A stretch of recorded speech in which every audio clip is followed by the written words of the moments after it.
집중 취재 코너입니다. 보도국 최민지 기자 자리에 함께했습니다. 안녕하십니까? 안녕하십니까? 자, 오늘은 이 가전제품 구독 산업 부분에 대해서 취재를 했다고요? 네, 맞습니다. 네. 흔히 구독이라는 단어를 생각하실 때 유튜브나 OTT 많이 생각하실 텐데요. 이제는 가전도 구독해서 쓰는 시대입니다.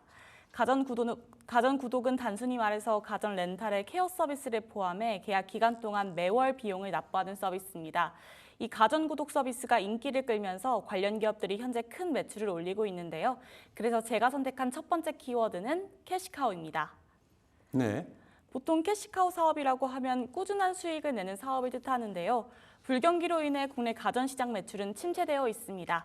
매월 납부 방식인 가전구독은 소비자들이 부담은 줄이면서 좋은 제품을 쓸 수 있다는 장점으로 관련 기업들의 매출은 호실적으로 이어지고 있습니다. 네. 자, 가전구독 업계 매출 1위 기업은 어딘가요?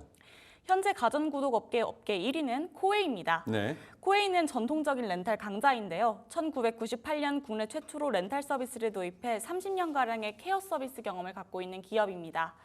코웨이의 지난해 매출은 전년 대비 2.5% 증가한 3조 9,665억 원입니다.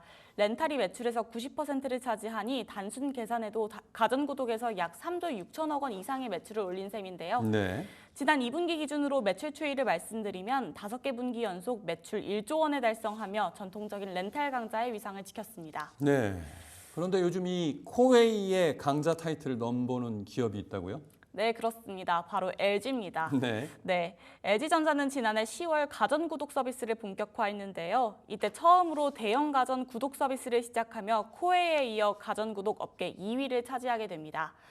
다만 LG의 매출 성장세가 매섭습니다. 따라서 코웨이가 1위 자리를 지킬 수 있을지 주목되는데요. LG의 지난해 가전구독 매출은 전년 대비 33% 증가한 1조 1,341억 원입니다. 이어서 올해는 59% 증가한 1조 8천억 원까지 예상한다고 밝혔습니다. 모두 LG가 대형 가전 구독 시장에 진입한 지 2년 만에 이뤄낸 성과입니다. 이처럼 매서운 성장세의 가전구독은 LG전자의 1호 유니콘 사업으로 등극했는데요. 유니콘 사업은 LG전자가 연매출 1조 원 이상을 내는 새로운 사업 모델을 부르는 명칭입니다.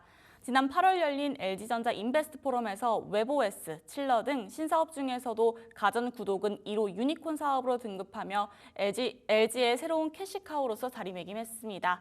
LG전자 국내 가전 매출 가운데 구독 비중은 작년 15%에서 올해는 20%까지 성장했습니다. 네, 알겠습니다. LG전자가 아주 이 구독 가전 서비스에 대해서 열을 올리고 있는데 그렇다면 두 번째 키워드는 뭐로 잡았습니까? 네, 두 번째 키워드는 해외 가전 구독 경쟁입니다. 네.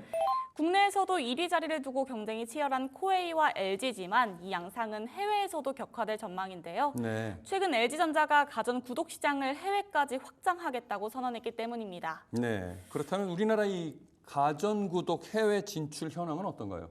네, 일단 코웨이의 경우 2007년 말레이시아에서 처음으로 정수기 렌탈 사업을 시작한 이후 미국, 태국, 인도네시아, 베트남 등 8개 법인을 중심으로 지역을 확장하고 있습니다. 네. 코웨이의 구독 계정은 지난달 기준 1,000만을 돌파했는데 이 중에서 해외 계정이 345만을 차지합니다. 비중으로 따지면 2019년 20%에서 해마다 성장해 현재 34% 정도를 차지하고 있습니다. 네. 한편 LG전자 역시 해외 사업을 확장하겠다고 선언했습니다.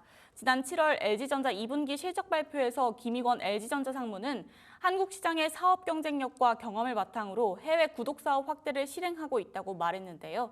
LG전자는 2019년 말레이시아를 시작으로 대만, 태국 등 아시아 지역을 중심으로 구독 시장을 확대하고 있으며 미국, 유럽 등 선진국으로 시장을 확대해 나갈 계획이라고 밝혔습니다. 네, 알겠습니다. 두 회사 모두 이 말레이시아를 시작으로 사업을 확장하고 있는데 왜 말레이시아부터 진출하고 있는 건가요? 네, 그렇습니다.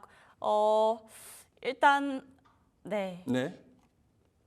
네, 그렇습니다. 코웨이부터 설명을 해주시죠. 네. 코웨이는 2007년에, LG는 2019년에 말레이시아에서 정수기 렌탈 서비스를 선보였는데요. 네. 양사의 해외 진출 첫 사례라고 볼 수 있습니다.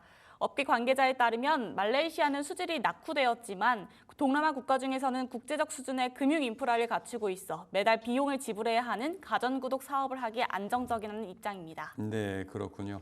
자, 코웨이와 LG의 경쟁 구도에 왜 기업들이 말레이시아 진출하는지에 대해서까지 살펴봤습니다. 그렇다면 세 번째 키워드는 무엇로 선정하셨나요? 네, 세 번째 키워드는 삼성은 언제입니다. 네.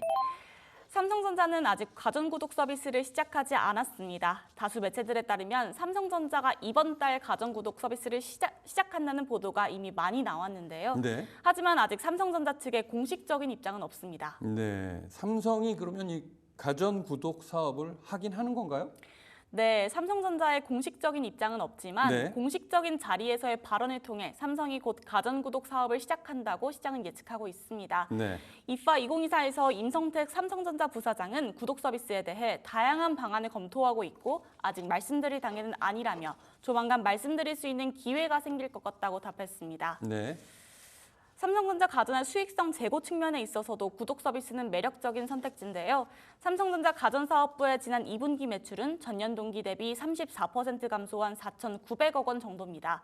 같은 기간 LG전자의 가전 부분 매출은 전년 동기 대비 10.6% 증가한 8조 8,429억 원을 달성했습니다. 구독 서비스의 매출 성장세를 확인한 삼성 입장에서는 안 할 이유가 없는 거죠. 네. 그렇다면 삼성이 이렇게 좀 망설이는 이유는 뭔가요? 네, 삼성이 가전구독에 있어 확답을 내놓지 못하는 이유는 네. 구독 사업 경험이 경쟁사에 비해 부족하기 때문입니다. 네. 삼성전자는 2021년 SK매직과 함께 세탁기, 청소기 등 가전을 렌탈 판매했지만 지난해 말 협력 관계를 종료한 것이 처음이자 마지막 시도였습니다. 한편 삼성이 가전구독 사업을 시작하면 프리미엄 라인에 집중할 가능성이 커 보입니다. 삼성은 현재 중저가 라인을 간소화하고 일명 삼성은 AI 가전이다라는 공식을 싣는 데 집중하고 있는데요.